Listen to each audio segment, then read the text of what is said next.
Bonjour à tous, bonjour, merci pour vous qui nous avez rejoints sur ce webinaire. Je pense que nous allons bientôt commencer. On peut juste attendre une minute, le temps que d'autres puissent nous rejoindre. En attendant, on peut passer à quelques modalités logistiques par rapport à ce webinaire. Je me présente d'abord. Je m'appelle Aïssatou Thioye, je suis agent de FHI 360 et je travaille dans le cadre du projet Mondial Knowledge Success comme responsable de la gestion des connaissances et du partenariat pour l'Afrique de l'Ouest.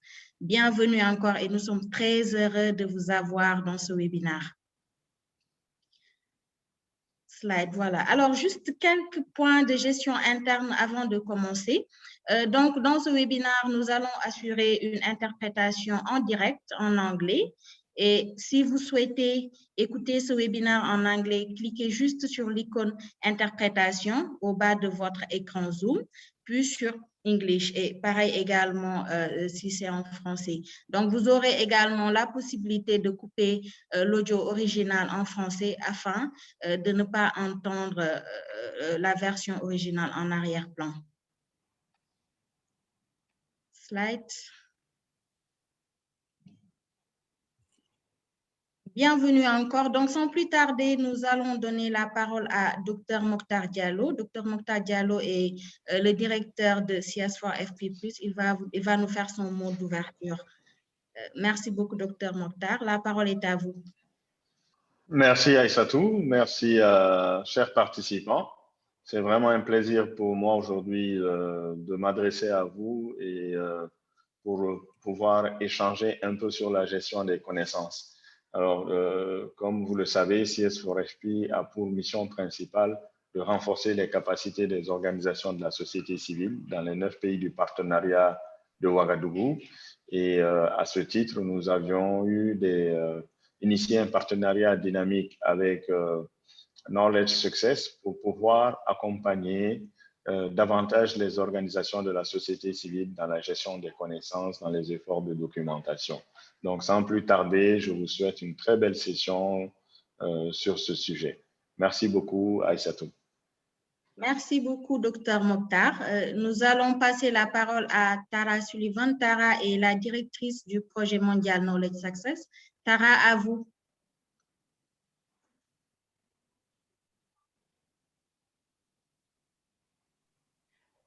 Good afternoon. It is a great... Bonjour à tous. C'est un plaisir d'être ici avec vous aujourd'hui. Je vais partager quelques détails sur le projet Knowledge Success qui fait partie du Centre des programmes de communication de Johns Hopkins en collaboration avec Amref Boussara et FHI 360. Diapositive suivante.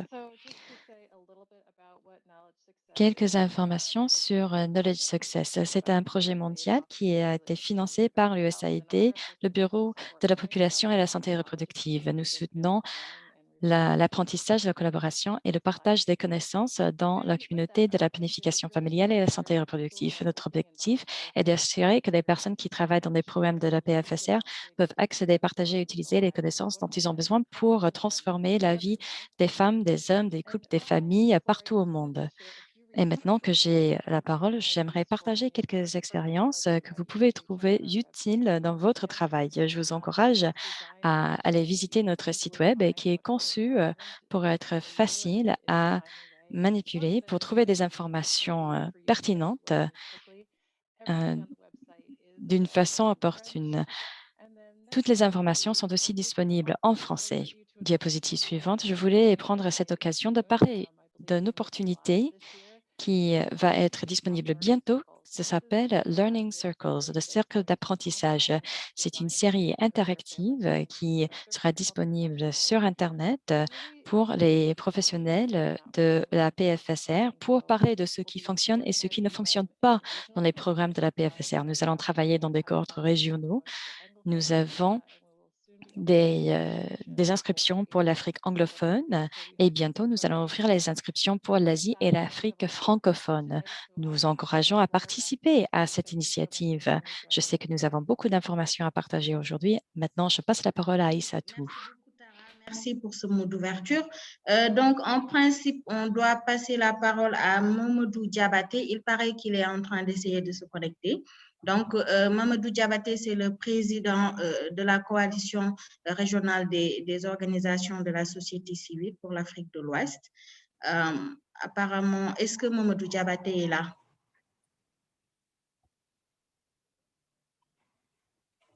Bon, apparemment, il n'est pas encore connecté, mais ce n'est pas grave. On aura l'occasion d'échanger avec lui tout de suite lors de la table ronde. Donc, sans plus tarder, je vais juste vous faire une présentation sur quelques notions de base de la gestion des connaissances. Merci beaucoup. Slide, Sophie. D'accord, alors comme je disais, on va partager avec vous quelques notions de gestion des connaissances, des outils et techniques de gestion des connaissances, également l'importance de la gestion des connaissances, les barrières et les opportunités pour une bonne gestion des connaissances. Slide. OK, pour commencer, je voudrais faire un petit sondage auprès de vous. Donc, Nathalie va lancer ce sondage sur Zoom. De notre expérience, les gens ont des idées différentes sur ce qu'est la gestion des connaissances. C'est pourquoi je vais vous demander, vous, à votre niveau, de me définir la gestion des connaissances. Je vais lire toutes les réponses et après, je vous demande d'écrire la lettre de la bonne réponse dans le sondage Zoom que ma collègue Nathalie va bientôt partager. Donc, pour les questions qui vous seront posées, la première, c'est quoi la gestion des connaissances? La première réponse A, c'est que la gestion des connaissances est un vague exercice intellectuel qui ne concerne pas tout le monde. La deuxième réponse, c'est l'art de créer des sites web et des bases de données. La troisième, c'est une solution technologique pour résoudre un problème organisationnel. La quatrième, c'est ce que font certains collègues de mon organisation, surtout les informaticiens ou les bibliothécaires qui n'ont pas d'effet sur mon travail. Et la dernière réponse, c'est que ce n'est aucune des définitions ci-dessus. Donc, il vous suffit juste de répondre à l'une de répondre par l'une de ces lettres qui a été proposée. Merci beaucoup. Je pense que Nathalie a lancé le... Sorry, I think I need my colleague Heather to launch the poll because I'm no longer a host. Je pense que Heather, ma collègue, doit lancer le sondage. Pas de souci. Nous pouvons ajouter les lettres dans la boîte chat. Nous allons voir ça ensemble. Ah, merci beaucoup. Je vois qu'il y a déjà des réponses dans le chat.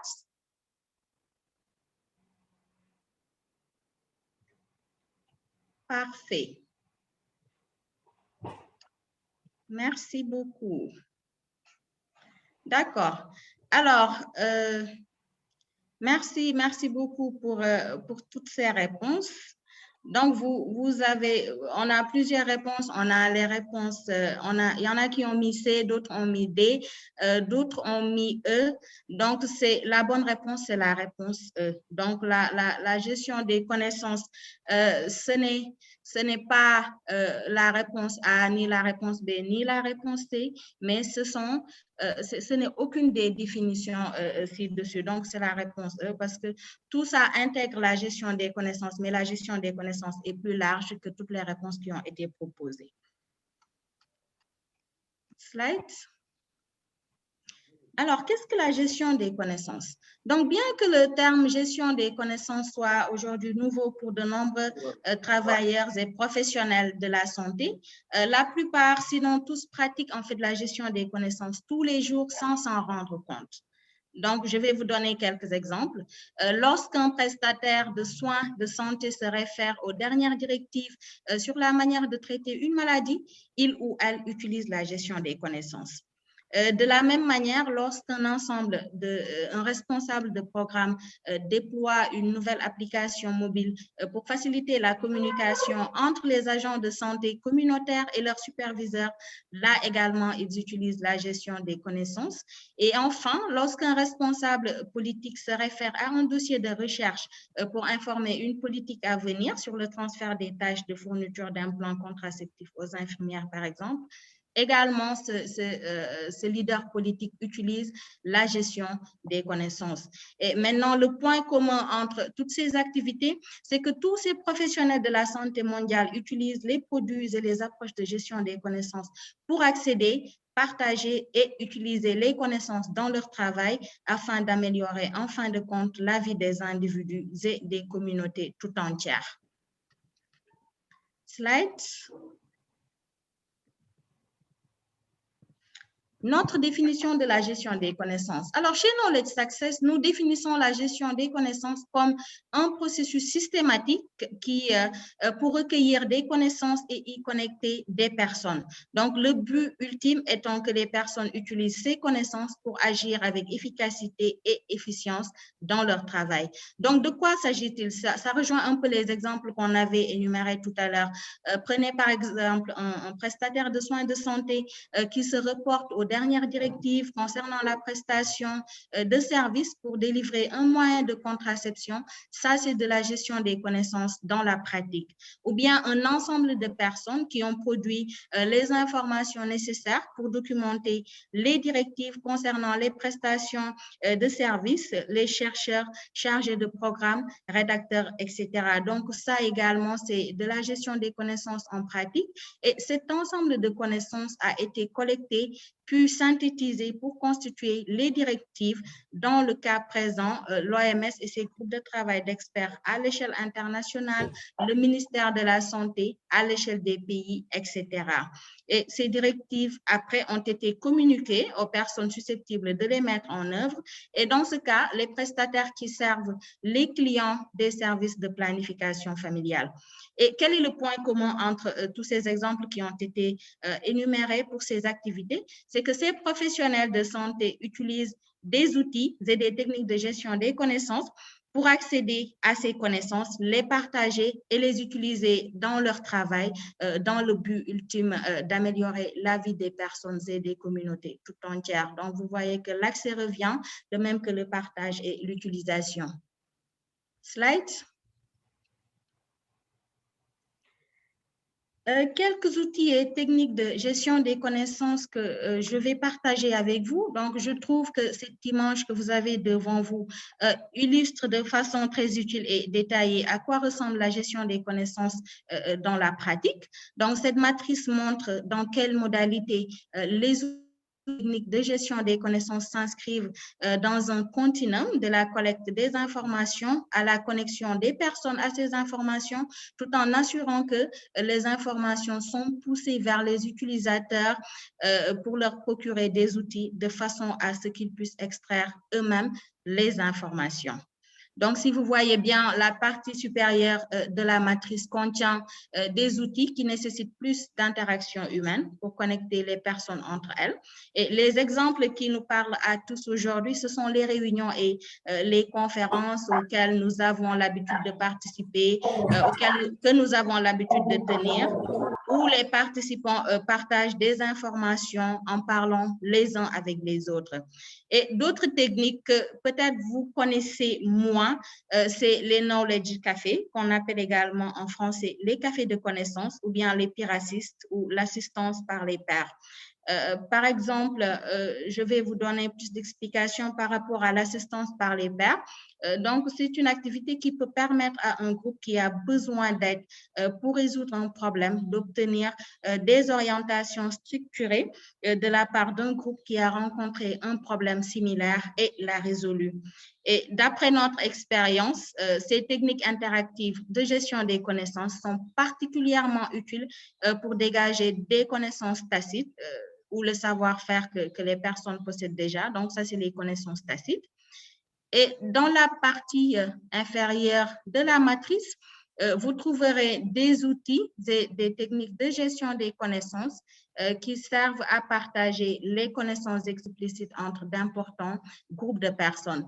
Donc, il peut s'agir de publications, d'aides-mémoires, de comptes rendus, de sites web, de bases de données et autres. Et enfin, j'aime aussi cette image parce qu'elle rappelle de façon très pertinente que la gestion des connaissances n'est pas toujours obligatoirement une solution technologique comme une base de données ou bien un site Internet. Donc, ça rejoint un peu le sondage qu'on a fait tout au début. La gestion des connaissances couvre en effet une large gamme d'activités qui connectent les personnes entre elles parce que les personnes sont au cœur de la gestion des connaissances. Des connaissances sont générées, capturées et partagées grâce à l'interaction humaine. Donc, c'est un aspect très important, cette interaction humaine-là, dans le cadre de la gestion des connaissances. Slide. Au-delà d'une certaine méconnaissance de la gestion des connaissances et de ces outils, il y a d'autres barrières à la gestion des connaissances ou à une gestion des connaissances efficace. Et certains de ces principaux obstacles que nous avons identifiés lors des ateliers de co-création que Knowledge Success a organisés avec les professionnels de la planification familiale, santé de la reproduction, notamment en Afrique francophone au mois de juin dernier, de l'année dernière, ils sont ce que l'on appelle la surcharge de choix et la surcharge cognitive. Donc, durant ces ateliers de co-création-là, il est ressorti comme barrière à une gestion des connaissances efficaces ces deux points-là que vous êtes en train de voir devant vous, notamment la surcharge de choix et la surcharge cognitive. Donc, la surcharge de choix se produit lorsqu'on vous présente trop de choix. Je pense que c'est des choses qui arrivent souvent, et ce qui peut entraîner des résultats indésirables tels que la frustration et l'inaction. Donc, les professionnels de la planification familiale, santé de la reproduction qui étaient à cet atelier ont indiqué que si un meilleur accès à l'Internet et à la technologie a permis un meilleur accès à l'information, le simple nombre de sources d'informations différentes qui existent peut donner le sentiment d'être dépassé, notamment parce qu'il n'y a pas de moyen facile de passer au crible tous les résultats pour trouver l'information spécifique qu'ils recherchent. Bien entendu, cette situation est très compréhensible par le fait que la plupart des professionnels de la santé sont très occupés et ont peu de temps à consacrer à des processus de recherche d'informations solides. Alors, l'autre obstacle connexe, qui est celui de la surcharge cognitive. Donc, la surcharge cognitive se produit lorsque trop d'informations sont présentées d'une manière difficile à comprendre, ce qui rend difficile le traitement et l'application des informations. Donc, les professionnels de l'APFSR ont indiqué qu'ils ont besoin d'informations exploitables qu'ils peuvent appliquer directement dans leur programme, mais les informations ne sont souvent pas contextualisées ou suffisamment spécifiques pour leur travail. Plus précisément, ils ont indiqué qu'il y a un manque d'informations sur ce qui fonctionne dans l'APF, avec des détails sur le comment de la mise en œuvre, ainsi que des informations sur ce qui ne fonctionne pas dans l'APF et les leçons tirées des échecs. Slide. Les opportunités de la gestion des connaissances. Alors, la gestion des connaissances présente également beaucoup d'opportunités dans le cadre de ce que nous faisons, et il y a quelques points positifs qu'il est important de ressortir. Donc, l'une d'entre elles concerne les normes organisationnelles ou sociales relatives au partage de l'information.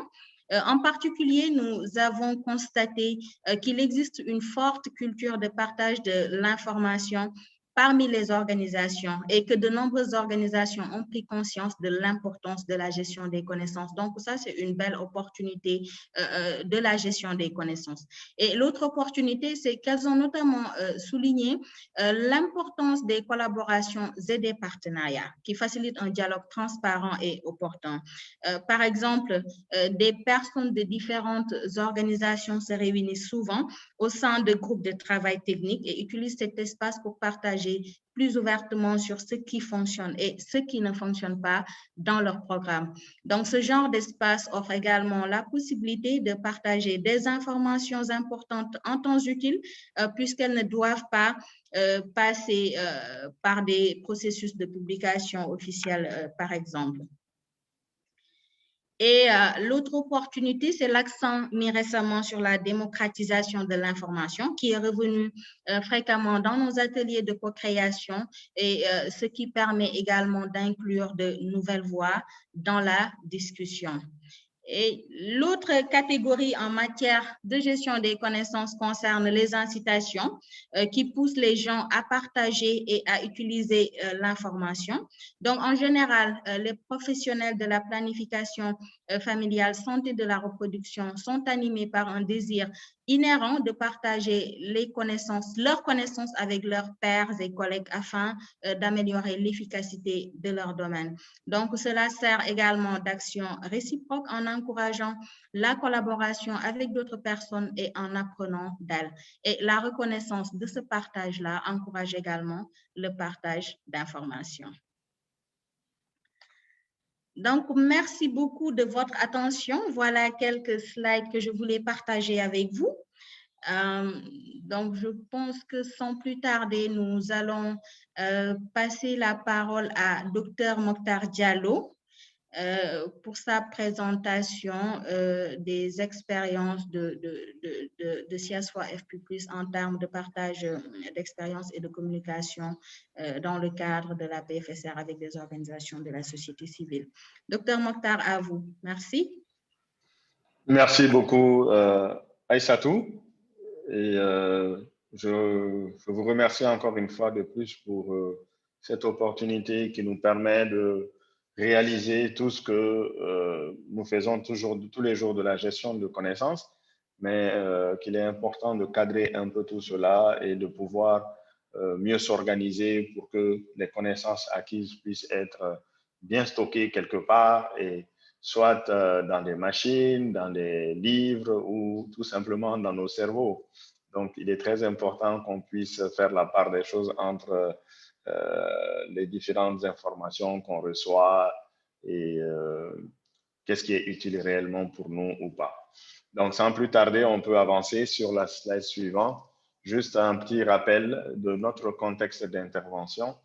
Civil Society for Family Planning Plus est une initiative qui s'est inscrite dans le renforcement des capacités des organisations de la société civile pour un meilleur accompagnement de partenariat de Ouagadougou depuis 2011, avec le soutien de la Fondation William et Flora Hewlett et entre 2016 et 2020, le soutien du Royaume des Pays-Bas. Alors, ce processus d'accompagnement de la société civile visait à mettre en place des coalitions dans les pays et à avoir une société civile mieux organisée, mieux structurée, non seulement pour jouer son rôle de veille des engagements pris par les gouvernements, soit dans le cadre du partenariat de Ouagadougou de FP 2020 et bientôt FP 2030, mais également à devenir des acteurs clés pour la mise en œuvre des plans d'action nationaux budgétisés, comment accompagner le ministère de la Santé. Alors, d'un point de vue structurel, les coalitions ont été mises en place dans chacun des 9 pays et on a eu par la suite la coalition régionale des OSCPF qui a 2 instances importantes, l'Alliance régionale des jeunes ambassadeurs de la SRPF et l'Alliance des leaders religieux et traditionnels d'Afrique de l'Ouest et du Centre, je dirais, pour la santé et le développement, car le Tchad a rejoint l'ARAO-SD, donc ce qui est une dynamique très importante, et avec des domaines d'intervention de la planification familiale ont été intégrés l'éducation complète à la sexualité, les services adaptés, la promotion des services adaptés aux adolescents et aux jeunes, la prévention du VIH-Sida, et chemin faisant, la société civile a contribué à la riposte contre la COVID-19 dans chacun des pays du PO. On peut avancer, s'il vous plaît. Alors, nous, on parle d'opportunités de partage d'expériences et de transfert de compétences à travers donc déjà les interventions que nous avons mises dans le slide suivant, s'il vous plaît. Ces interventions spécifiquement s'inscrivent dans le cadre des stratégies mises en œuvre de CS4FP et chacune de ces stratégies fait appel à une nécessité de renforcement de capacité et à un transfert de compétences. Donc, d'une part, au sein des coalitions entre membres au sein des coalitions de SCPF à l'endroit de leurs membres, mais également à l'endroit des cibles qui sont visées. C'est ainsi que le plaidoyer donc fait l'objet de formation des acteurs de la société civile qui leur permet de transmettre les connaissances acquises à leurs camarades et à leurs pairs donc, au sein des différentes coalitions. En ce qui concerne l'éducation complète à la sexualité, il y a eu différentes formations et pour pouvoir mettre à jour tous les décideurs liés à la question. Donc, nous avions développé une approche multisectorielle dans 4 pays que nous avons soutenus, la Côte d'Ivoire, la Guinée, la Mauritanie et le Niger.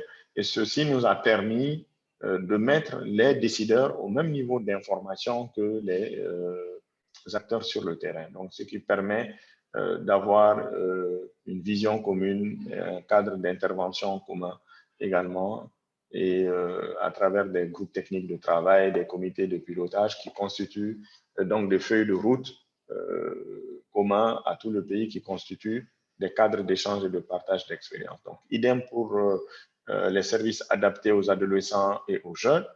Nous avons aussi accompagné le déroulement d'un outil de suivi des engagements dans la sous-région, le Motion Tracker, qui nous vient d'Ouganda. Et la mise en œuvre de l'application de cet outil dans les pays est un véritable forum d'échange et de partage d'informations et d'expériences dans chacun des pays et ensuite entre les différents pays, car les données sont collectées et donc sont partagées avec les différents acteurs. Le Motion Tracker a permis de savoir un peu qui fait mieux quoi dans le pays et de préciser davantage les interventions, ce qui est très important. Une stratégie jeunes ambassadeurs également a été développée par CS4FP. C'est l'accompagnement par les pairs également, c'est ça, c'est le mécanisme d'appui par les pairs.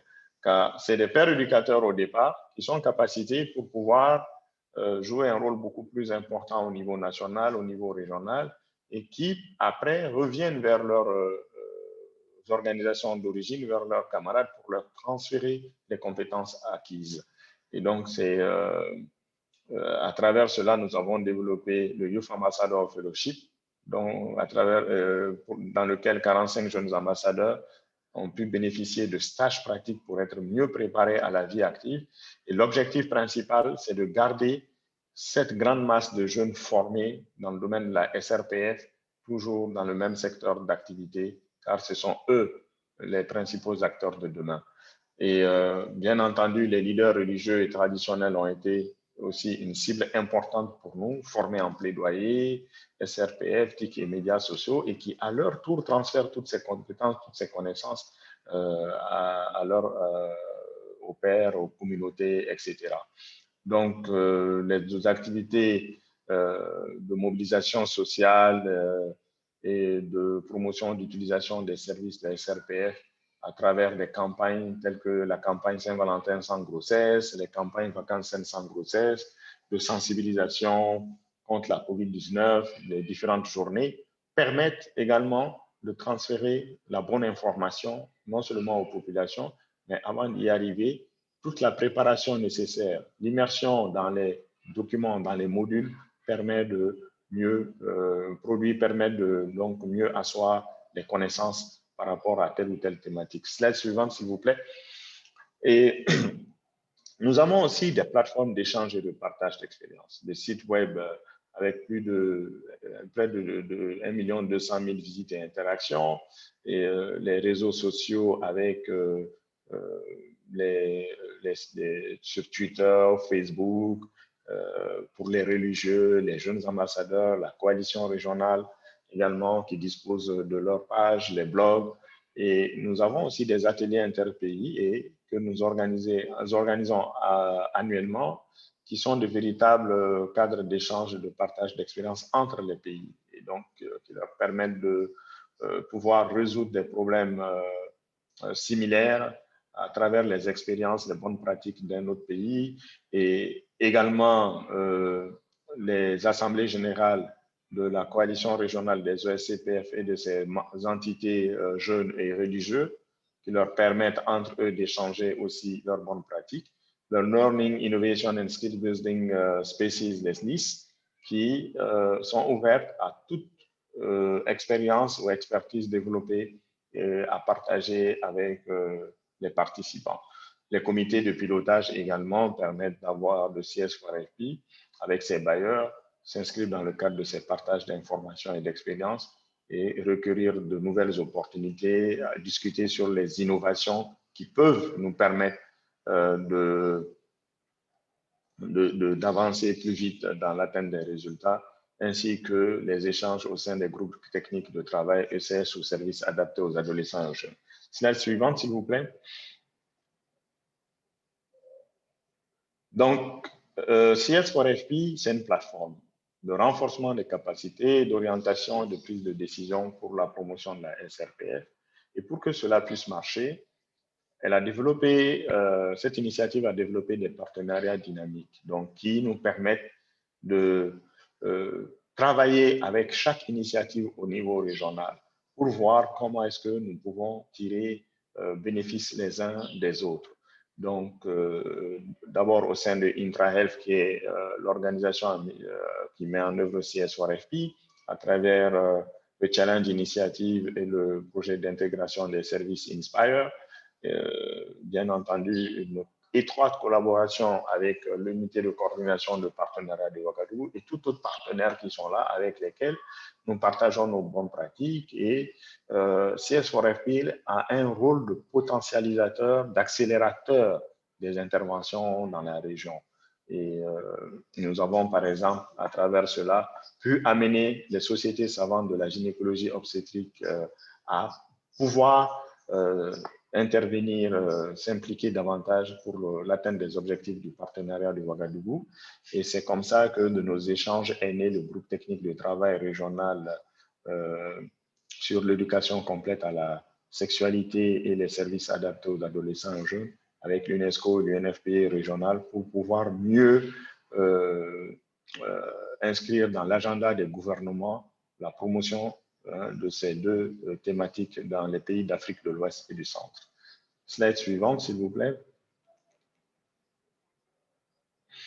Donc, voilà, il y a d'autres canaux de partage d'expérience également qui sont là pour nous permettre de capitaliser, de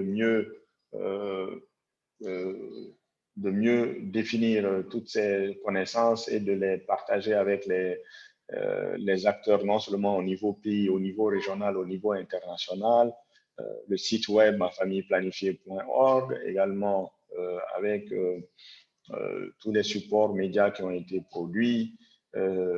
Nous avons aussi des études, les rapports d'activité, les newsletters, les modules de formation qui sont disponibles sur le site, des abstracts qui ont été également présentés dans des conférences régionales et internationales et d'autres autres publications et les webinaires puisque nous sommes dans l'ère du temps avec la crise de la COVID-19, beaucoup de webinaires ont été organisés pour pouvoir partager les expériences, les bonnes pratiques, également les défis et les perspectives entre différents acteurs, non seulement de la société civile et d'autres parties prenantes. Donc, également, il faut ajouter à cela la production de cartographie par pays des intervenants sur la SRPF, qui permet, donc un outil qui permet de voir un peu où est-ce qu'on en est en termes d'intervention dans les pays et dans chaque pays, quelles sont les régions qui sont les plus couvertes ou pas.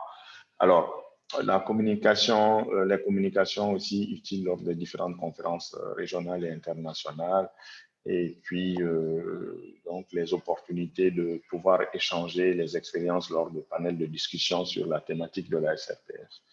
Alors, en termes de défis majeurs, slide suivante, nous avons surtout la documentation, la capacité des OSC à pouvoir documenter de façon stratégique leurs interventions. C'est très, très important. Et c'est de là où toute cette idée est venue de collaborer avec Knowledge Success pour pouvoir mieux accompagner la société civile ouest-africaine à pouvoir disposer d'autres outils pour pouvoir documenter au mieux leurs interventions. comment pouvoir les capitaliser et comment pouvoir partager ces bonnes pratiques. La société civile fait énormément de choses, mais c'est dilué dans les résultats globaux. Il est bon de pouvoir comptabiliser leurs interventions, il est bon de pouvoir documenter cela, disséminer cela. Bien entendu, il y a le défi lié au financement des études et autres documentations nécessaires. Cela s'inscrit dans les appels à propositions et c'est de veiller à ce que pour chaque financement obtenu, il y ait une ligne documentation dans le budget pour pouvoir faciliter cela et également l'animation continue et active, surtout des plateformes de communication, surtout en ligne, pour pouvoir maintenir la cadence de l'information à ce niveau. Donc voilà globalement ce que je tenais à partager avec vous. Nous avions juste, je crois, Aïssatou, 5 minutes et peut-être que j'ai grignoté 2 ou 3 minutes de plus. On ne pouvait pas faire plus. Merci beaucoup pour votre attention. Allez, merci beaucoup, Dr Mokhtar, pour cette brillante présentation. Je pense que c'est intéressant de savoir qu'il y a toutes ces activités-là qui sont déjà en train d'être mises en œuvre, qui ont été réalisées dans le cadre de, globalement, la gestion des connaissances. Donc, merci beaucoup. Sans plus tarder, nous allons passer à la table ronde, donc qui sera animée par Aïcha. Slide, voilà. Donc, Aïcha Kanté est la présidente des jeunes ambassadeurs SRPF du Sénégal. Donc, elle dispose d'une licence en droit public à l'Université Cheikh Anta Diop de Dakar.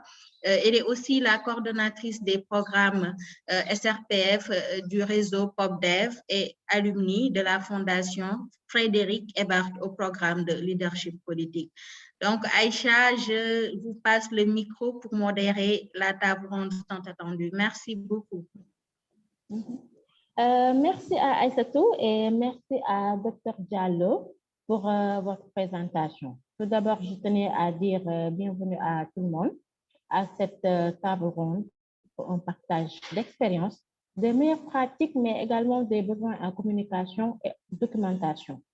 Donc, comme panélistes, nous aurons 3 panélistes qui sont répartis comme suite. Il y a d'abord Mamadou Diabaté, qui est le président de la coalition régionale des OSCPF du partenariat de Ouaga. Et il est également le président de la coalition des organisations de la société civile pour le repositionnement de la planification familiale au Mali. Mamadou Diabaté est titulaire d'un diplôme de maîtrise en psychopédagogie à l'École normale supérieure. Et il a été nommé commissaire de la commission Vérité, Justice et Réconciliation en 2015. Donc, nous aurons également comme panélistes Cheikh El Haj Omarou Mohamed Bachir. C'est le président de l'Alliance des religieux d'Afrique de l'Ouest pour la santé et le développement. C'est un théologien, islamologue et ardent défenseur des droits des femmes et de l'éducation de la jeune fille. Mohamed Bachir est président du bureau régional des leaders religieux de la coalition des OSCPF de Niamey et il est diplômé de l'université Al-Azhar du Caire et de l'université islamique de Niger. Donc, et notre dernière panéliste, il s'agit de Ouri Kamisoko. C'est la vice-présidente du réseau des jeunes ambassadeurs de la santé de la reproduction et de la planification familiale au Mali. Elle est âgée de 21 ans et bientôt diplômée d'un master en suivi, évaluation et management de projet. Ouri est une grande passionnée des droits en santé sexuelle et reproductive des adolescents et jeunes et ardent défenseur des droits des filles et des femmes. Et son engagement et sa détermination lui valent d'occuper divers postes de responsabilité, tels que chargé d'intervention sociale de la Ligue malienne des droits des femmes et consultante technique régionale Afrique. Francophone sur la campagne, merci mon héros. Donc, voici nos 3 panélistes par rapport à la table ronde qui c'est pour un partage d'expérience des meilleures pratiques de des besoins, comme j'ai eu à le dire. Donc, bonjour à nos 3 panélistes.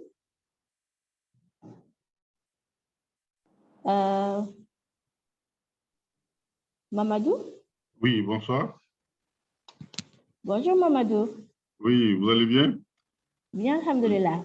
Oui, Mohamed je Bachir? m'excuse. Oui, je m'excuse parce que j'avais pratiquement fait une confusion dans la date de tenue de cette table ronde. C'est juste quand je venais, n'est-ce pas, de la ville que j'ai été appelé. Et plus précisément, je suis rentré au bureau pour me connecter.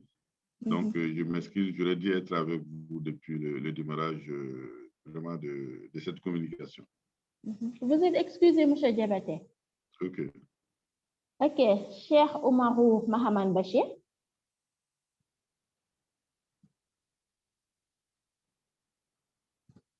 Ouri. Oui, bonjour à tous et à toutes. Vous m'entendez? Oui, nous vous entendons, Ouri. Super, c'est un plaisir d'être avec vous ce soir.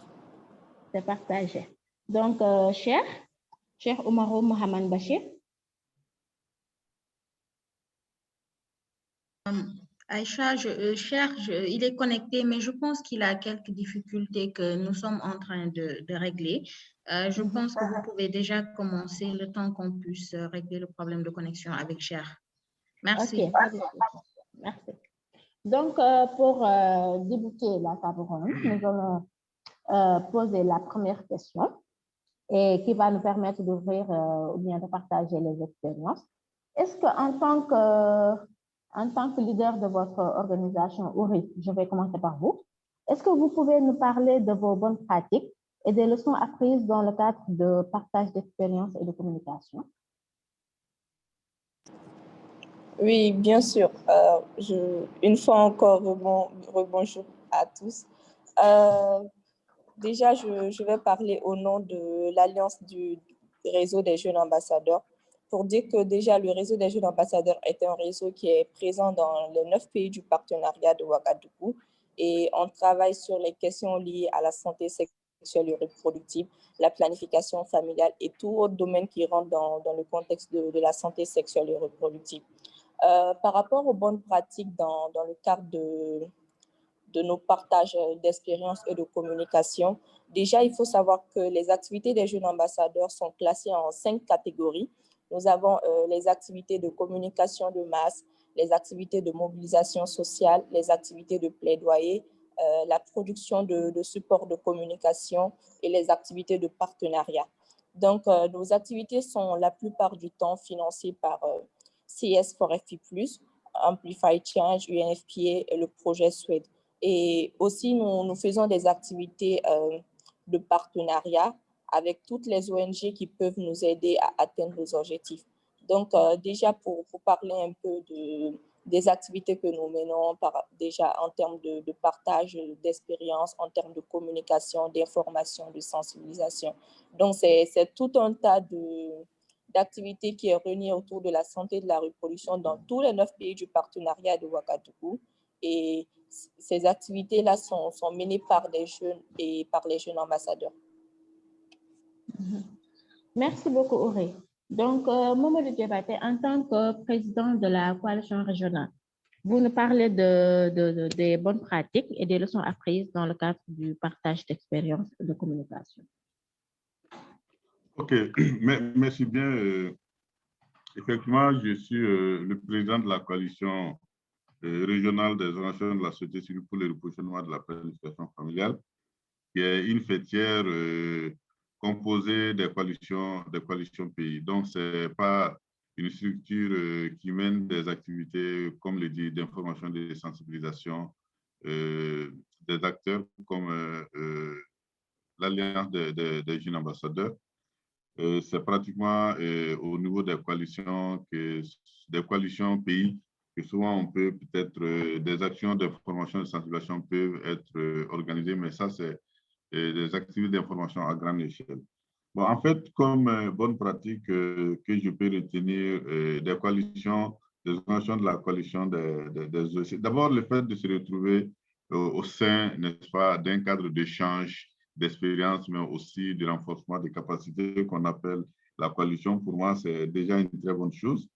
Et en fait, au niveau de cette coalition, il Il y a des partages d'expérience, je l'ai si bien dit, à travers des échanges en ligne, mais aussi des échanges en présentiel. Donc, parce que chaque ONG et chaque coalition pays dispose d'une expérience.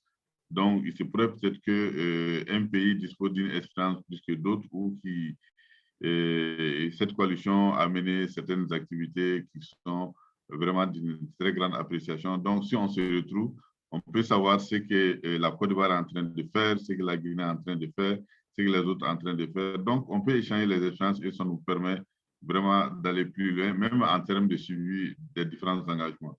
Et Mokhtar a dit dans sa présentation que les coalitions, les organisations de la société civile de façon générale mènent beaucoup d'activités sur le terrain et beaucoup de contributions dans l'amélioration, n'est-ce pas, de l'offre de services PF, mais qui ne peut pas être démontré parce que c'est dissimulé dans les activités, n'est-ce pas, des services publics, comme par exemple les directions générales de la santé, mais également les divisions santé de la reproduction, comme on appelle chez nous la DSR. Donc, on ne peut pas faire ressortir, n'est-ce pas, toutes les actions qui sont menées par les organisations. Mais aujourd'hui, comme quelque chose qu'on peut bien apprécier, ça c'est l'initiation, n'est-ce pas, de Motion Tracker qui a été un besoin fortement exprimé par les organisations de la société civile. Et nous avons eu la chance de bénéficier de cet accompagnement à Lomé sur le financement, cofinancement de HP+, Intra-L, mais également l'ICPO. Donc, nous avons bénéficié de cette formation et il y a eu une expérience pilote qui a été menée dans 3 pays. Et cette expérience pilote a donné ses résultats et qui a étendu aux 9 pays de l'Afrique de l'Ouest occidental. Et comme meilleure pratique qu'on peut aussi retenir, ça c'est par exemple la stratégie, comme Mokhtar a bien dit, la stratégie jeune ambassadeur. Parce que c'est les jeunes ambassadeurs qui sont pratiquement, je dirais, les premiers bénéficiaires, n'est-ce pas, de l'offre de services de la planification familiale parce qu'ils sont à un âge où il faut que ces jeunes aient beaucoup d'informations sur la SRPF, que les jeunes soient impliqués. Comme ils aiment bien le dire, il faut qu'ils soient acteurs en même temps, bénéficiaires en même temps, acteurs. Donc, cette expérience jeune ambassadeur a permis aujourd'hui d'améliorer de façon très significative les taux de prévalence contraceptive, mais aussi d'inscrire dans les plans d'action budgétisés les besoins des jeunes ambassadeurs et même augmenter le budget, n'est-ce pas, dédié aux activités des jeunes dans les plans d'action budgétisés. L'autre pratique que nous pouvons également apprécier comme expérience à partager, c'est la diversité au sein des différentes coalitions. Non seulement c'est les ONG, c'est les religieux, c'est également les chefs traditionnels, c'est également les jeunes ambassadeurs. Donc, dans une action de planification familiale, si les religieux ne sont pas impliqués, ça veut dire que tout ce que nous menons comme activité peut vouer à l'échec parce qu'il suffit tellement qu'un religieux dans sa mosquée parle pendant 5 ou 2 minutes des méfaits de la planification familiale ou qui apprécie mal la planification familiale, qui peut influencer les indicateurs. Donc, nous sommes avec ces érudits de la religion musulmane, mais également de la religion chrétienne, donc qui font des activités d'information, de sensibilisation et même des plaidoiries auprès de leurs pairs, qui a permis aujourd'hui que la planification familiale soit acceptée à tous les niveaux. Et ça a permis même également dans tous les pays d'avoir, n'est-ce pas, une volonté politique affichée, n'est-ce pas, en faveur de la planification familiale. Donc, il y a aussi comme d'autres expériences, ça c'est la participation des ONG internationales au niveau, n'est-ce pas, des différentes coalitions. Ce n'est pas seulement les ONG, ce n'est pas seulement les religieux, les jeunes ambassadeurs, mais également c'est des ONG internationales qui font partie des coalitions, donc qui ont une expérience confirmée dans le domaine de la planification familiale, mais qui participent aussi au renforcement des compétences, n'est-ce pas, des différents acteurs, que ce soit les ONG, les jeunes ambassadeurs. Donc, voilà des choses que nous pouvons partager, qui doivent être soutenues et encouragées à tous les niveaux, afin d'aller vers une amélioration encore plus avancée, n'est-ce pas, de la planification familiale au niveau de l'Afrique de l'Ouest occidentale. Merci.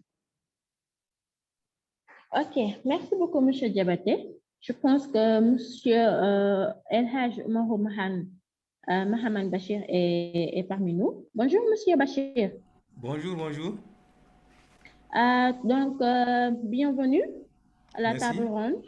Merci. Donc, nous en étions à la première question qui consiste à ce que vous nous parliez de vos bonnes pratiques et des leçons apprises dans le cadre du partage d'expériences et de communication. Alors, je dirais bonsoir à tout le monde, aux participants, aux panélistes. La première chose que je dirais par rapport à nos activités, c'est d'évoquer l'importance, n'est-ce pas, de la formation, c'est-à-dire le renforcement de capacités, l'information et la formation. Ce sont des activités qu'on a eu à mener avec succès et qui nous ont permis d'avoir un plus par rapport à nos pairs, du fait qu'on avait beaucoup de antagonistes qui n'acceptaient pas la planification familiale et les diverses questions de développement. Alors ce point-ci a été très important parce que nous a permis de former nos pairs par rapport à ces activités. Alors aussi nous avons les différents canaux de communication qu'on a su utiliser, les nouvelles technologies d'information et de communication qui nous ont permis aussi, après la formation, qui nous ont permis aussi de participer sur diverses plateformes, ce qui concerne, n'est-ce pas, ces activités. Et aussi, ça nous a permis aussi d'échanger avec les jeunes et de pouvoir avoir un canal qui nous a permis de faire des activités en juxtaposition avec eux. Alors, je dirais premièrement que ce premier point a été très important pour nous, c'est la formation, le renforcement de capacités, l'information et l'information. Alors, en deuxième position, les leçons apprises, c'est premièrement l'importance des activités que nous avons eues avec nos pairs, non seulement nos pairs, mais plutôt dans le cadre de la coalition. Ce que j'appellerais donc les activités en synergie, donc les actions en synergie avec non seulement la coalition, mais aussi les différentes associations religieuses interpays.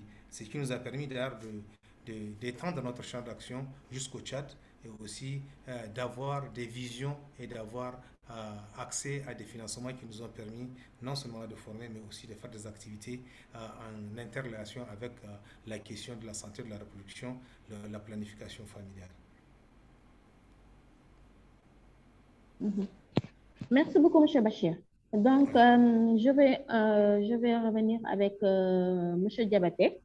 Est-ce que vous pouvez, parmi les expériences que vous avez eues à avoir, est-ce que vous pouvez nous partager comment est-ce que vous faites pour faire le partage d'expériences? C'est-à-dire, vous avez partagé les expériences que vous avez. Maintenant, avec nous, c'est-à-dire avec les jeunes ambassadeurs, la stratégie des jeunes ambassadeurs, la stratégie des leaders religieux. Maintenant, comment est-ce que vous faites pour partager ces expériences-là?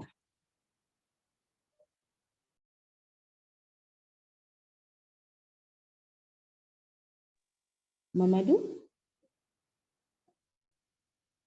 Donc, je pense que Mamadou n'est pas avec nous.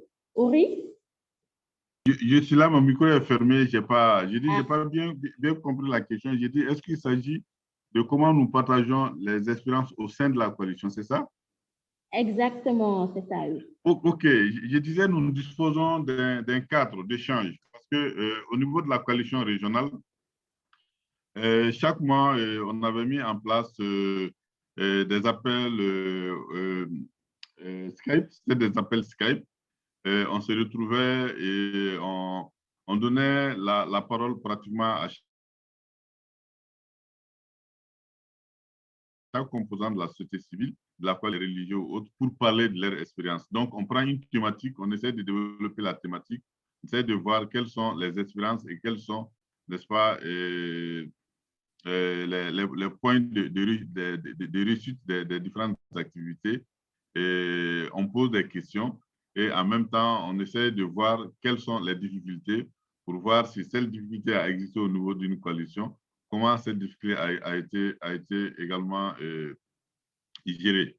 Et en même temps, chaque année, on se retrouvait, c'est peut-être avec la COVID-19 qui fait qu'il n'y a pas les réunions annuelles du partenariat de Ouagadougou en présentiel, on le fait maintenant en Zoom. Donc, on profitait, n'est-ce pas, de ces rencontres-là et avec l'appui de Intra-Health. Donc, on partait peut-être 2 à 3 jours avant la réunion de l'ICPO et on se retrouvait. Les plans d'action que nous avons élaborés une année à la veille, on essaye de voir les niveaux de mise en œuvre de ces plans d'action et quelles sont les expériences réussies, quelles sont les difficultés, et le débat est engagé. Également, les jeunes ambassadeurs, également, on leur donne la parole parce qu'ils ont des plans d'action. Les religieux, que ce soit chrétiens, musulmans, avec les leaders traditionnels et coutumiers, donc on leur donne également la parole et chacun présente son plan d'action. Et les expériences en matière de mobilisation des ressources, mais également les expériences en matière de mise en œuvre des activités sur le terrain, les difficultés. Et nous faisons un rapport, et ce rapport est partagé, n'est-ce pas, entre les différents acteurs qui composent la coalition. Donc, voilà comment le travail est fait. Au-delà de ces rencontres institutionnalisées, nous avons également, moi je peux prendre le téléphone tout de suite, je peux téléphoner au Burkina pour un aspect qui a reçu au Burkina. Par exemple, il y a sur le projet, un projet financé par l'OAS au niveau de la coalition du Mali. Donc, on savait qu'il y avait une expérience reçue au niveau du Burkina. On a fait une mission. Ils sont partis au Burkina, ils ont discuté avec la coalition du Burkina pour voir comment l'activité a été menée et quelles sont les expériences réussies et qu'est-ce qu'on pouvait retenir. Et il est souvent aussi en dehors, n'est-ce pas, même de l'Afrique de l'Ouest francophone, on peut aller dans d'autres pays pour voir l'expérience et on partage ça entre nous, ONG, et également avec les autres coalitions pays. Donc voilà comment nous organisons ces partages d'expérience au sein de la coalition régionale. Donc j'avais dit que la coalition régionale, en fait, n'est pas une structure qui met en œuvre, mais c'est surtout une fêtière qui participe surtout au renforcement des capacités, n'est-ce pas, de ses membres. Donc voilà en gros comment nous procédons aux échanges d'expérience au sein de la coalition régionale. Merci. Merci beaucoup, M. Mamoutou. Donc, pour Uri, est-ce que, selon vous, est-ce que vous pouvez nous dire les activités des jeunes ambassadeurs qui ont le mieux réussi dans le cadre de la communication et du partage de vos expériences? Merci pour la question, Aïcha. Pour nos activités à succès qui ont vraiment réussi, déjà on peut citer l'utilisation des réseaux sociaux. On a aussi les activités de sensibilisation, comme je le disais, et les activités de partage d'expériences. Pour les activités sur l'utilisation des réseaux sociaux, on peut dire aujourd'hui que l'une des forces et des stratégies qui vraiment ont un succès, c'est vraiment l'utilisation des réseaux sociaux chez les jeunes ambassadeurs. Et ça passe déjà par Twitter, qui est vraiment une très grande force où on peut retrouver les décideurs, les grands bailleurs de fonds, les partenaires techniques et financiers pour vraiment passer des messages. Et on organise également des tweet-ups, qui est une sorte de réunion, de plaidoyer en ligne où voilà, on se réunit, on discute et après on lance un appel à l'action à l'endroit des cibles qu'on veut toucher. On a aussi des publications sur Facebook, sur WhatsApp et le blogging. Les jeunes ambassadeurs disposent des blogs où on écrit, on partage des expériences sur la santé de la reproduction, la planification familiale. Et au-delà des activités sur les réseaux sociaux, nous faisons également des activités de sensibilisation, c'est-à-dire les causeries éducatives avec nos pairs où on les informe, on sensibilise, on essaye de partager au plus l'information et qui est aujourd'hui une stratégie qui marche beaucoup, surtout dans les pays comme le Mali, où les jeunes sont beaucoup plus autour d'un grain, d'un thé, donc on s'assoit avec eux. C'est vraiment comme si on était en train d'échanger, de discuter. Et on a aussi les activités de conférences qu'on mène dans les écoles, que ce soit les écoles publiques, privées, dans les universités. La participation au festival, que ce soit les festivals nationaux ou internationaux, les jeunes ambassadeurs participent à toutes sortes de festivals. Il y a les événements nationaux et internationaux également. On mène des caravanes. L'activité Saint-Valentin sans grossesse non désirée, qui est une activité qui n'est plus à présenter au pays et aussi, voilà. Donc, c'est une activité vraiment qui a tout son sens chaque année où l'Alliance des jeunes ambassadeurs se réunit sur Twitter afin de faire un tweet. Et aussi, dans chaque pays, on essaie d'organiser des activités en commun. Donc, déjà pour dire on a vraiment beaucoup d'activités à succès. On a aussi les dialogues intergénérationnels, les forums, les dialogues avec les leaders religieux, les parents, pour voir comment est-ce qu'on peut briser les tabous qui existent autour de la santé de la reproduction, emmener les parents, emmener les décideurs, les leaders religieux à vraiment communiquer avec nous et pour que nous, jeunes aussi, on puisse vraiment se sentir à l'aise et communiquer avec eux pour les raconter nos besoins, pour leur parler de nos défis et de leur parler aussi de nos quotidiens par rapport à la santé sexuelle et reproductive. Parce qu'à la maison, ce n'est pas des sujets qui sont vraiment faciles, mais lorsqu'on on fait ce genre de partage, de dialogue intergénérationnel, les jeunes se sentent beaucoup plus à l'aise de parler de beaucoup de sujets parce qu'après, tu te dis, là, c'est un dialogue qui est ouvert et voilà. Donc, on a aussi les activités de partage d'expériences. On a le plaidoyer surtout, qui est aussi une très, très grande force des jeunes ambassadeurs.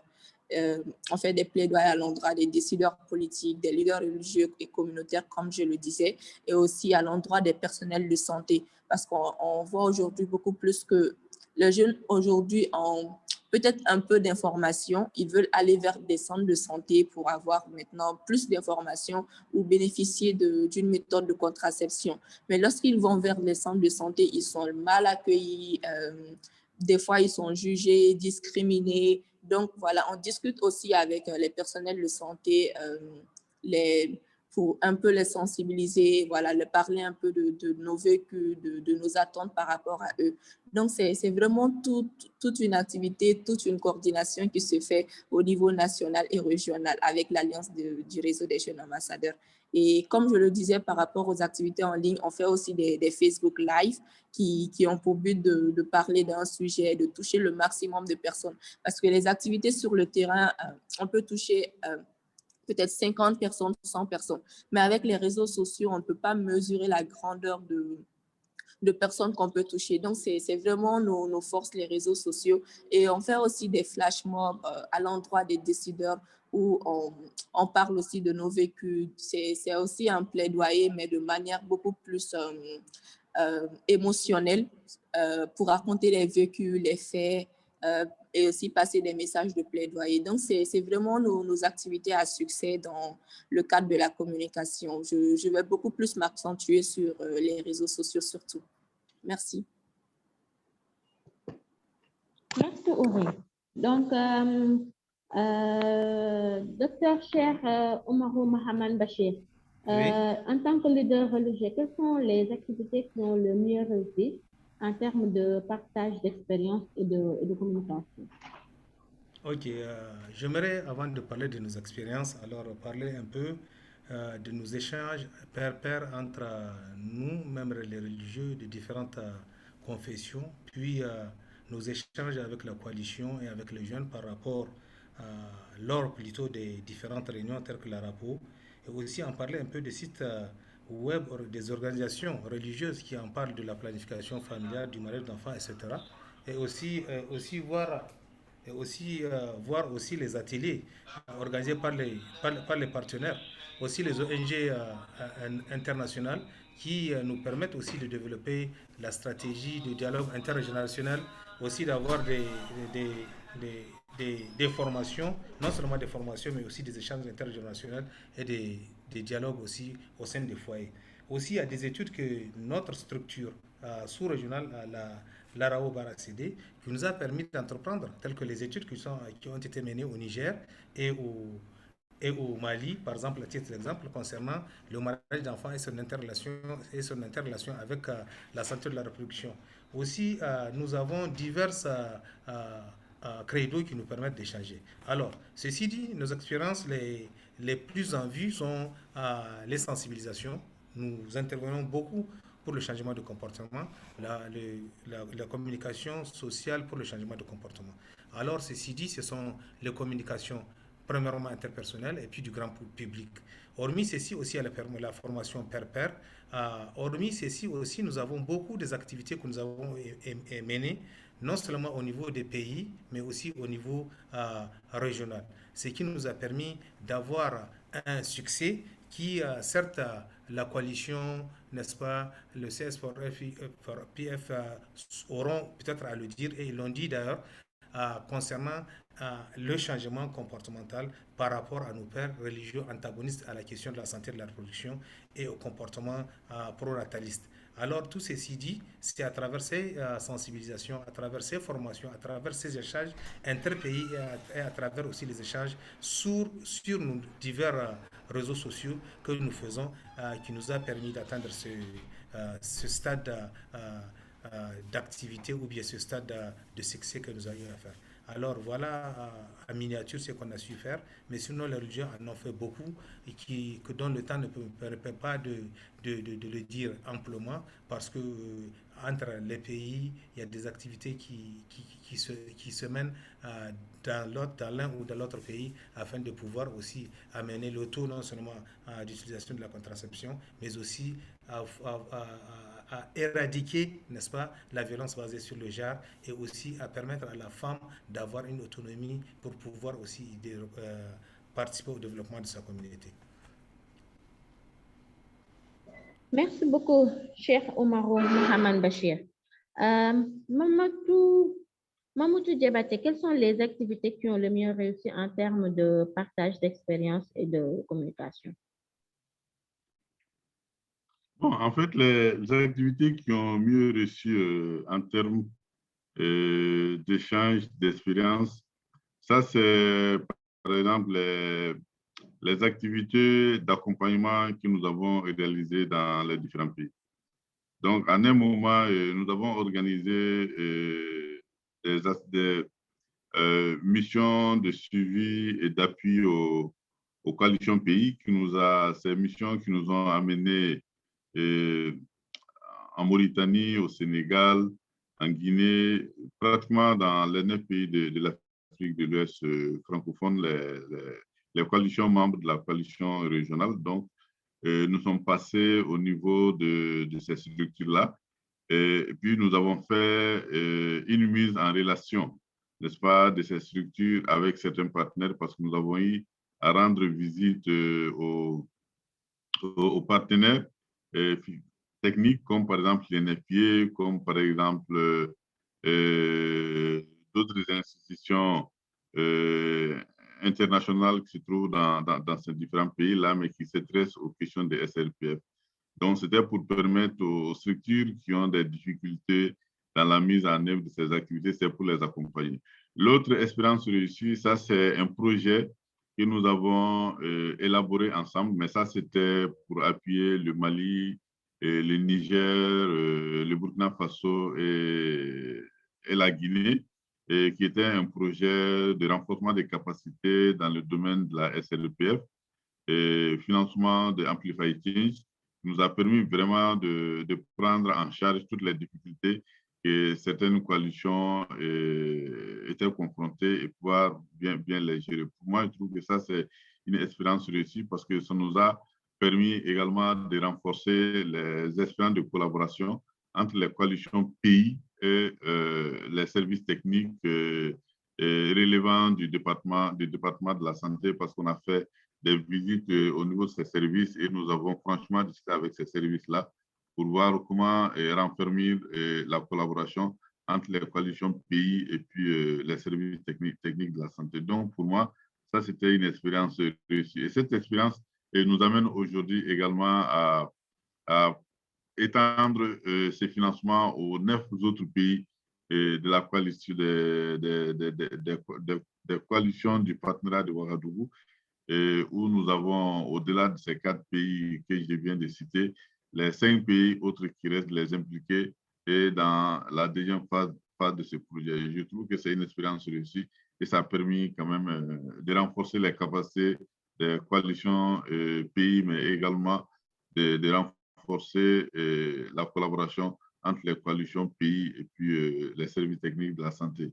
Voilà ce que je peux donner comme expérience réussie et qui m'a beaucoup retenu mon attention ces dernières années. Merci. Merci. Je vais rester encore un peu avec vous. Vous allez me dire quels sont les défis auxquels vous faites face dans les pratiques de partage d'expérience et comment est-ce que vous comptez remédier à cela? C'est-à-dire, comment est-ce que vous allez... En fait, les défis pour moi, c'est le défi de la mobilisation des ressources. Parce que quand on regarde les coalitions, ne sont pas au même niveau de financement. Et les coalitions, chaque année, quand on se retrouve lors de l'atelier annuel de l'ICPO, donc les coalitions élaborent et présentent leur plan d'action annuel et que nous évaluons chaque année.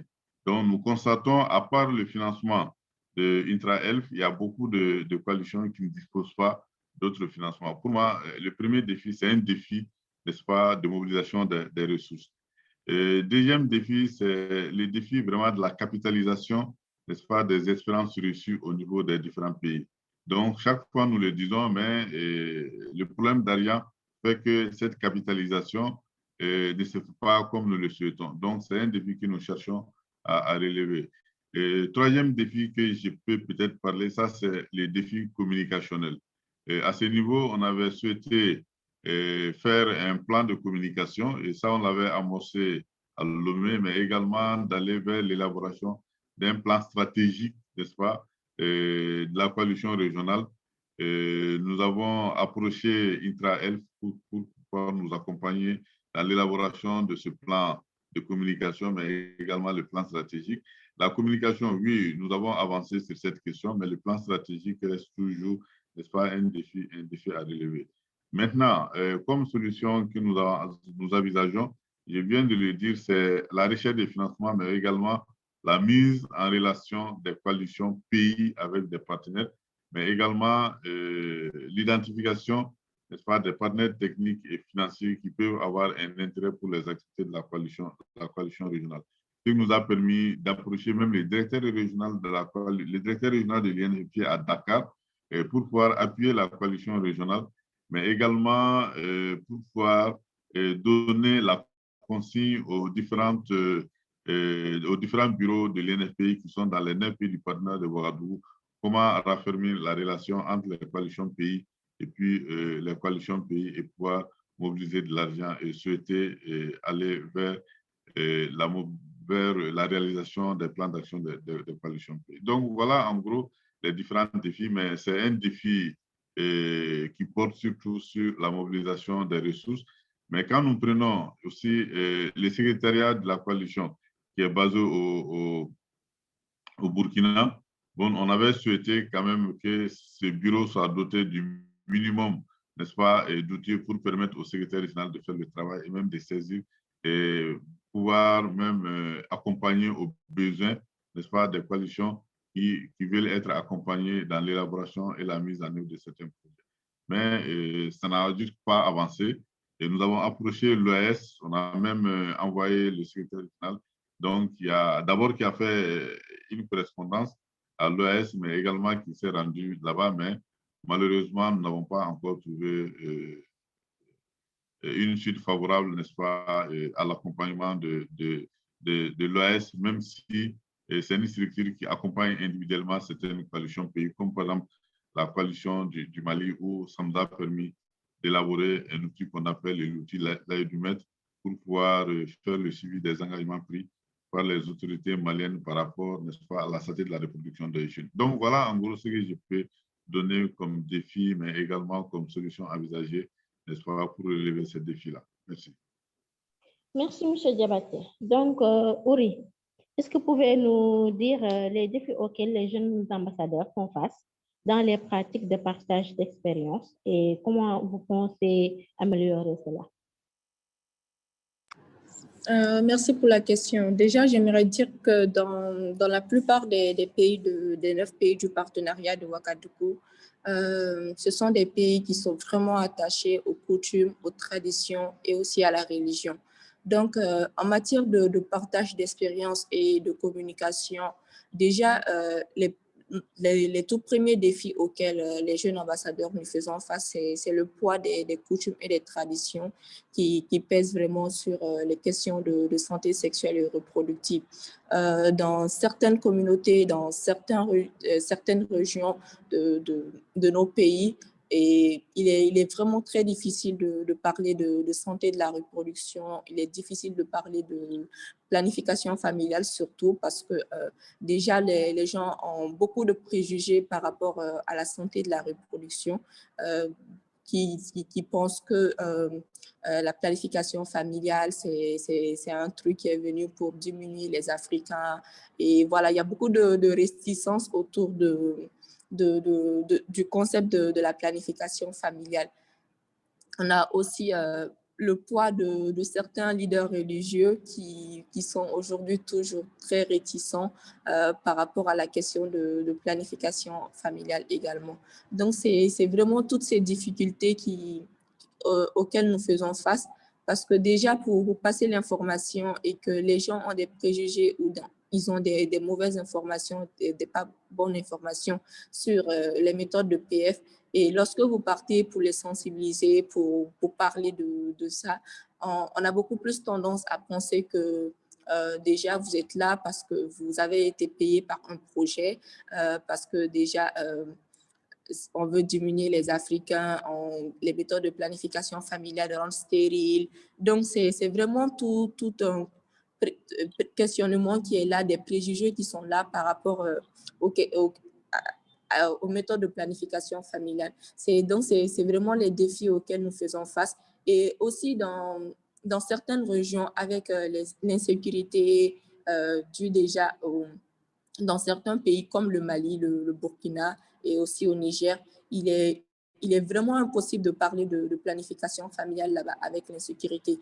Et maintenant vient s'ajouter la pandémie de la COVID-19 qui aggrave beaucoup plus les cas.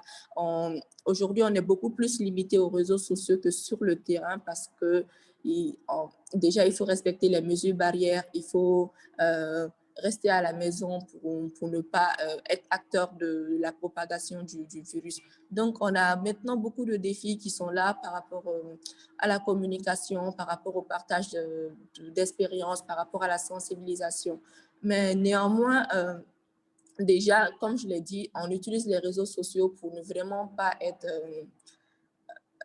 pour ne pas être à l'écart, oui, à l'écart de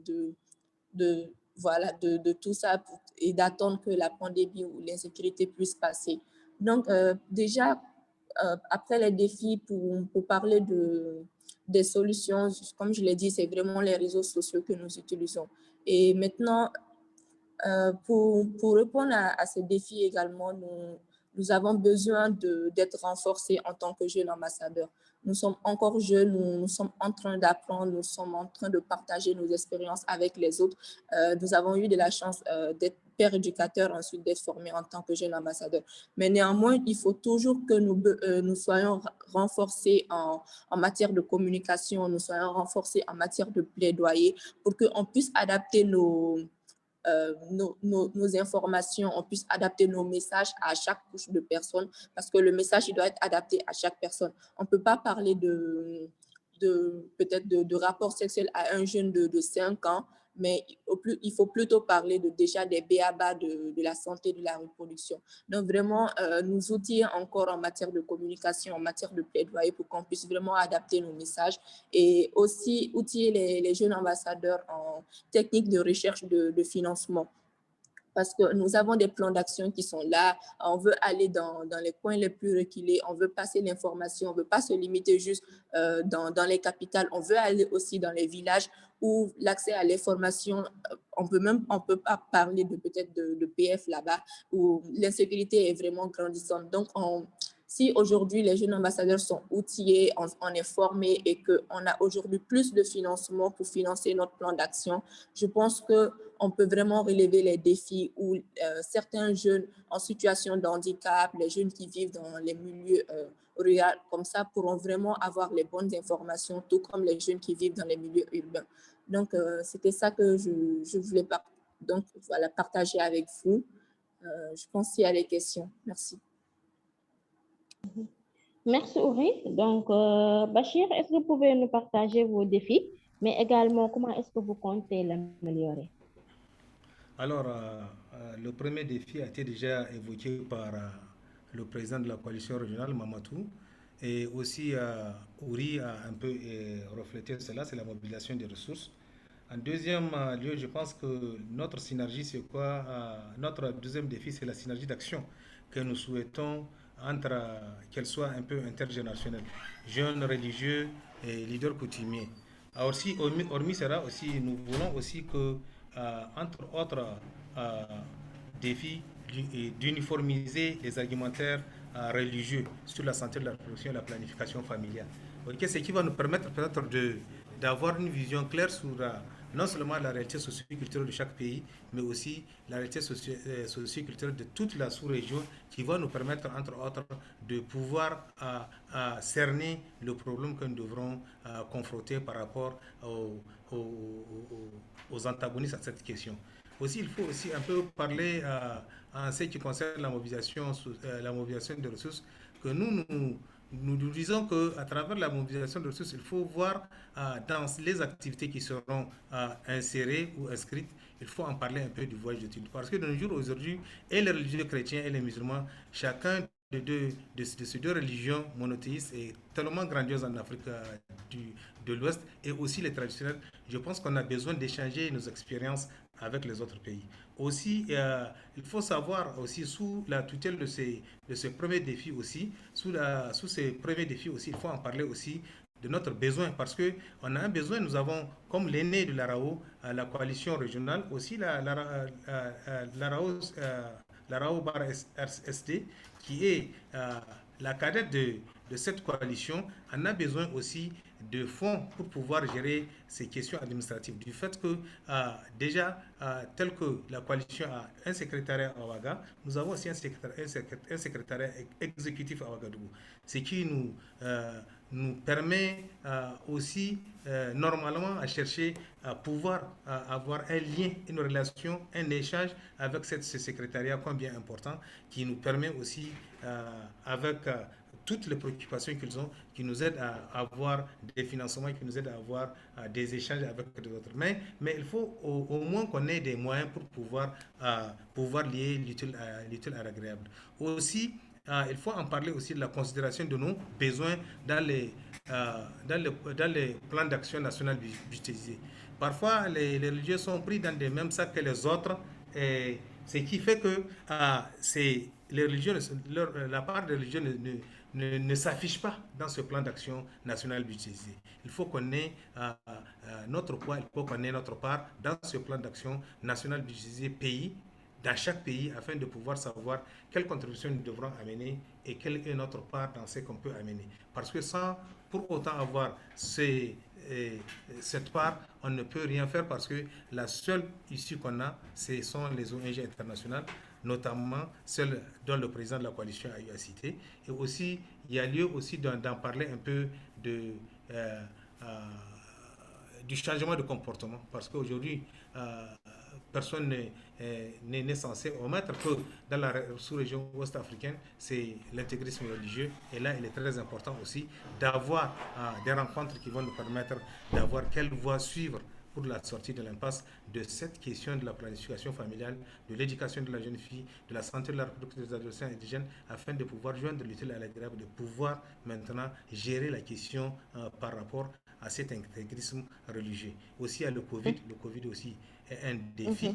Alors, vous le savez tous que ce défi est à relever de nos jours jusqu'à présent dans le monde entier, même pas en Afrique ou en Afrique de l'Ouest ou dans nos pays. Alors, ce Covid que le monde vit, nous sommes obligés d'avoir des articles qui vont nous permettre non seulement d'informer les gens à travers les médias, mais aussi de les sensibiliser et de pouvoir aussi leur montrer et leur démontrer comment utiliser les matériaux qui peuvent être une barrière à cette COVID. Voilà en miniature ce que je peux dire et merci. Merci beaucoup, M. Bachir, pour votre réponse par rapport aux défis et comment est-ce que vous comptez améliorer cela. Juste une dernière question tirée des panélistes ou bien des participants. Il y a une question pour Bachir. je pense, oui. En fait, il demande comment est-ce que vous faites pour allier les religieux réticents par rapport à la paix. Oui, ça c'est une question très pertinente parce qu'au Niger, c'était il y a de cela 2 ans que nous avons initié de créer l'Alliance des religieux pour le développement socio-éducatif, économique et sanitaire. En ce moment, les gens n'osaient pas, tel que disait Ori, à parler de la planification familiale. Et nous avons, à titre d'historique, nous avons premièrement été il y avait le problème de la sensibilisation sur la planification familiale. On a atteint le stade de l'argumentation et actuellement nous sommes dans un stade de consensus. Et qu'est-ce qui nous a permis de faire cela? C'est lorsqu'on a su maintenant amener avec nous les autres confessions, les musulmans avec les chrétiens, qui sont au sein de cette alliance, qui nous a permis de faire un grand bond en avant. Et cela nous a permis de le faire. Pourquoi? Parce que non seulement nous étions en train de le faire seuls, mais les chrétiens aussi en ont appuyé les musulmans dans ce cadre. Ou aussi à le rôle des ONG. Vous avez à titre d'exemple l'ONG WABA, vous avez aussi à titre d'exemple l'ONG TCI qui nous a appuyés. Nous sommes actuellement dans un pilotage au Niger par rapport à des expériences dans les mosquées, dans les églises. Et nous formons des coachs qui sont là en train de faire des activités religieuses par rapport à la sensibilisation, n'est-ce pas, sur le plan de la communauté urbaine de Niamey, vu que les TCI ne financent que dans les grandes communes. Alors, tout ceci ramassé, plus les sensibilisations, je pense que ce sont des points gagnés qui nous ont permis d'attirer, n'est-ce pas, les antagonistes à la question de la planification familiale, à accepter ceci. Et ce qui est très important, c'est qu'il y a beaucoup de jeunes actuellement, des jeunes de religion qui ont embrassé notre idée et qui sont avec nous et qui ont compris qu'il est nécessaire de le faire et qu'ils ont compris que la religion n'en a pas interdit et la science va avec la religion. Merci. Merci beaucoup, Monsieur Bachir. Donc, notre table ronde tire à sa fin. Nous sommes attrapés par le temps. Juste remercier tous les panélistes, mais également tous les participants qui ont su intervenir à travers le chat, mais également les panélistes qui ont su répondre avec exactitude par rapport à la question. Donc, sans plus tarder, je vais donner la parole à Monsieur Mamoutou Diabaté pour faire les mots de clôture. Ok, merci bien, Aïchata. Tout le plaisir quand même pour moi de participer à cette table ronde. Donc, c'est juste pour remercier quand même les initiateurs de cette activité qui nous permet quand même d'échanger sur les expériences des différentes entités et la coalition régionale, les religieux, mais également les jeunes ambassadeurs, même si ces deux derniers font partie de la coalition régionale, mais chaque entité dispose d'une certaine autonomie pour mener ses activités, mais également pour mobiliser ses ressources.